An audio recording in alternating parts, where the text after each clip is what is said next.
Good afternoon. Thank you all for coming. There is a series of these lunchtime lectures. They're going to be advertised on posters and the TV screens around the school. So there'll be one next week, and then they're every fortnight, I think, for the rest of the semester. So keep an eye out for those amongst the NSS adverts.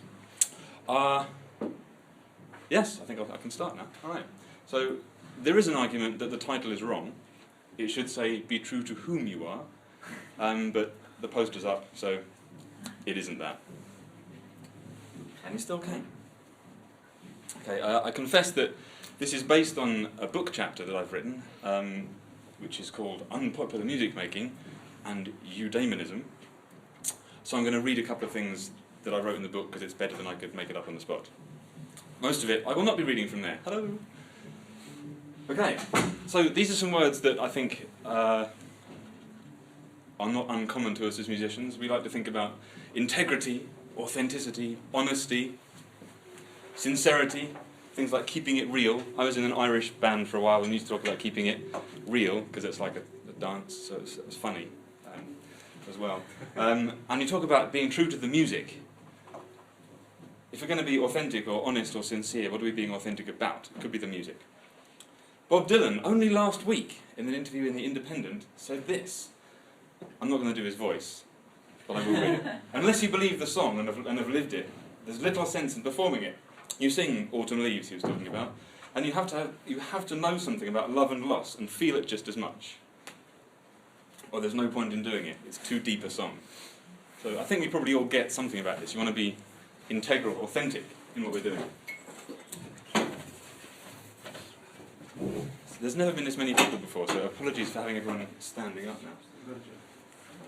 Okay, so I had this idea, I don't have this idea, I think I've noticed that the idea of truth to oneself is part of the zeitgeist. There seems to be a lot about that at the moment. Well, it means spirit of the times. It's me trying to be clever and use German words. So I was on the internet the other day, and you find a lot of these kind of things if you look for inspirational quotes I put into Facebook, you know.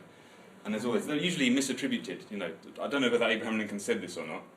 Maybe he did. Always bear in mind that your own resolution to succeed is more important than any one thing. And I continued, I found there's a group called Inspirational Quotes. I love this one. Be happy every moment of your life. Life is too short to waste on grudges. Laugh when you can. Apologise when you should. And let go of what you can't change. If only it were that simple. I don't know if you... When do you know when you can't change it? How long do you have to try? And this is from a Stone Circle Meditation, another group on Facebook. Believe in yourself, and you'll find that you'll open like a lotus flower in full bloom, even in a muddy pond. Beautiful and strong. Enjoy your life and don't look back. The next one's my favourite. Saved it for last. Do what you love. Your passion will give you energy. You can feel the power that comes from focusing on what excites you. So, that's what today's about. It's not just on Facebook. Aristotle had this idea, that's him, a while ago, and he called this idea the ethics of the self, called it Eudaimonism, which Norton pithily sums up as living one's own, or saying that living one's own truth constitutes integrity. The consummate virtue, living your own truth. So, pursuing your daemon, or daimon. I'm going to go with daemon, because of Matt. Alright, there are not too many huge quotes in here, but I think it's worth reading this. And I'll read it to you again, just in case. There are isolated individuals in whom the intuition of their own unique potential worth has in some measure proved formative. For them, the world's din has not stilled the inner voice, and they are quietly and decisively living their lives according to their own inner imperative. I wonder if that sounds like you. Anyone? Who's living their life according to their own inner imperative? Don't need a show of hands. Could you explain what's imperative? What you know, what you have to do. You know you have to do it, so you do it. I had a book out a while ago called I Drum, Therefore I Am. And this term cropped up in that because it's kind of like, well, that's what I do. I'm going to do it. So, follow your own path. Okay. So that's Eudaimonism. Hegel has called it realising your individuality, realising as in understanding, but also making it real, making it happen. living the life. Self-constitution is another term. People talk about this in different ways, but eudaimonism seems to be something that covers these ideas and others about being true to oneself. So, people have talked about happiness and well-being as perhaps related to eudaimonia, so some quotes about those things.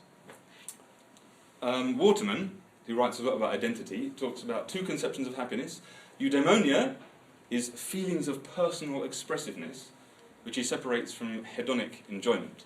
They're not necessarily mutually exclusive, but talks about them as separate ideas.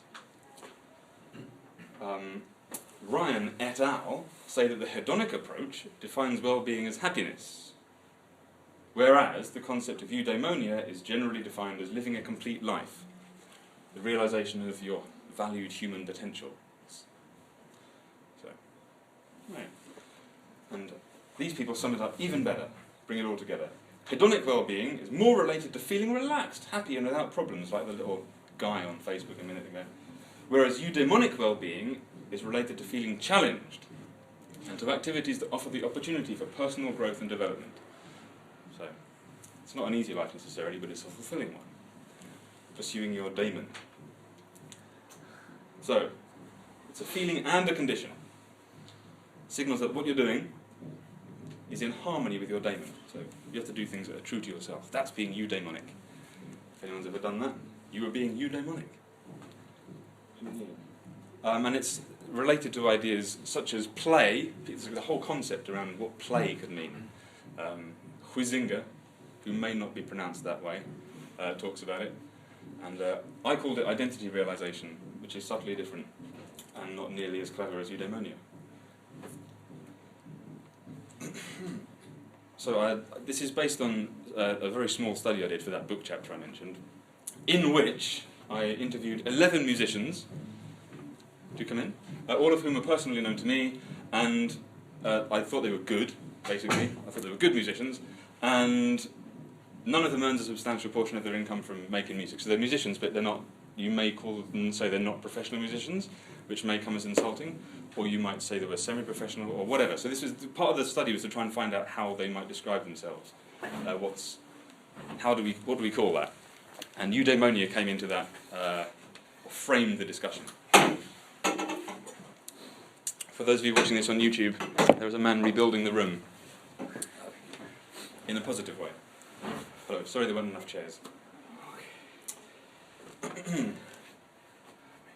So I asked them the following questions. We don't necessarily need to read all of them, but these are the things I asked the people I interviewed. Everyone got the same questions. What does music making mean? How important is it?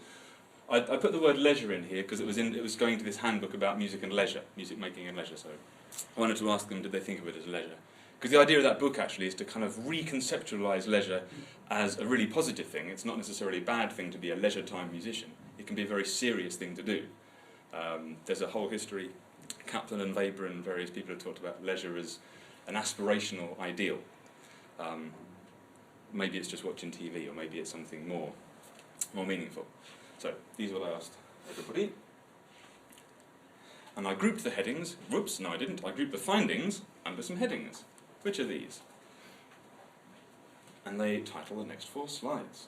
So under motivation, here are some quotes from people when they talked about what motivated them to make music. Gillian, who is a songwriter, singer, she said, things that are truly important to you, you're duty-bound to participate in them. Got to do it. And these quotes are representative, incidentally, of things. I haven't just picked my favourites, they're kind of what most people said. Music making is mission critical to Hannah, who is a bass player, amongst other things.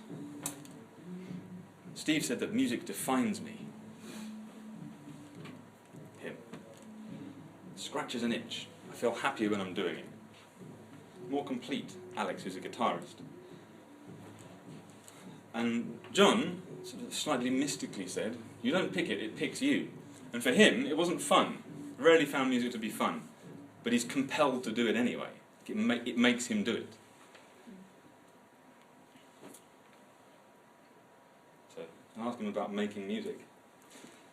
So Hannah talked about a difference between making music and doing music. Making music was like the real thing, the important thing, as doing music was just maybe a function gig that she didn't particularly feel impassioned about, but it might be doing some music. And a few people made that distinction. So this is what Steve meant by making music: writing, composing, recording, taking those ideas, playing and recording them, not even really performing them. For him, making music is that: composing, writing, recording. And 3 people all basically said that making music meant working with others, had to be interactive, had to be creative.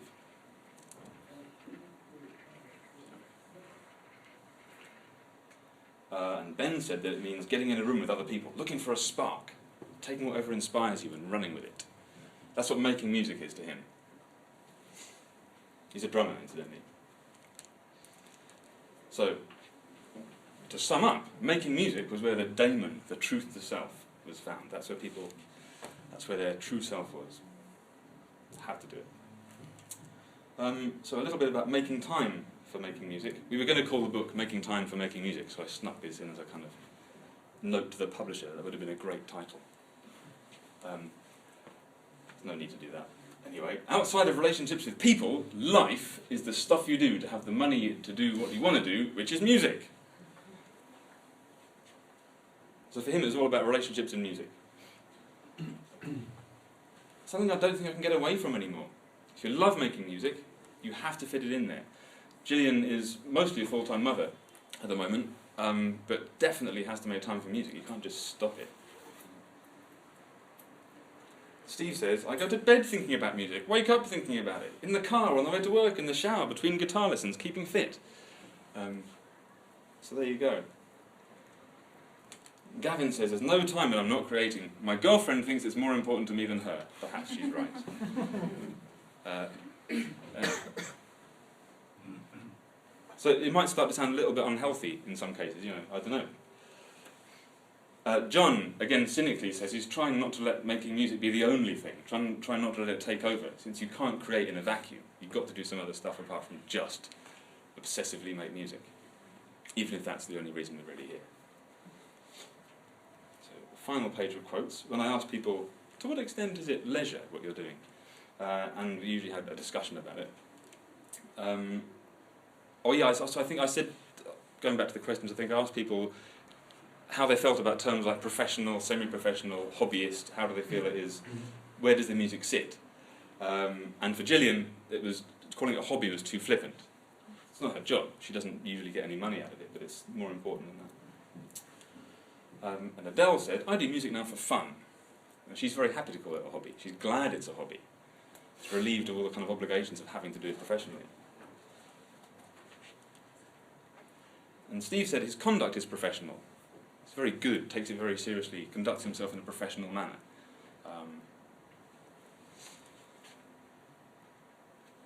And Ben, at length, said, you have to have a professional attitude. Getting back from gigs at 4:30 in the morning, loading tons of gear into the studio, then going home, getting up for work the next day or the same day, doing it over again for its own sake, you have to be extremely professional. And he argued that maybe you had to be more professional than if you were doing it professionally, full-time. You know, maybe it's harder. There's a more professional commitment to it, maybe, depending on how we want to define professional. I wrote a paper a couple of years ago thinking about what do we mean by success in music? What is that? How do we define that? It's quite important to me, working in a music college, trying to help people succeed, to know what I might think that is and what other people might think that means. So anyway, interesting thoughts about what that might be to be professional. Whereas Gavin said, there's something toxic about pursuing a career or money in music. He's an amazing musician, I think, but hell-bent on not being seen as a pro, because that's a negative thing for him. There's all kinds of negative connotations.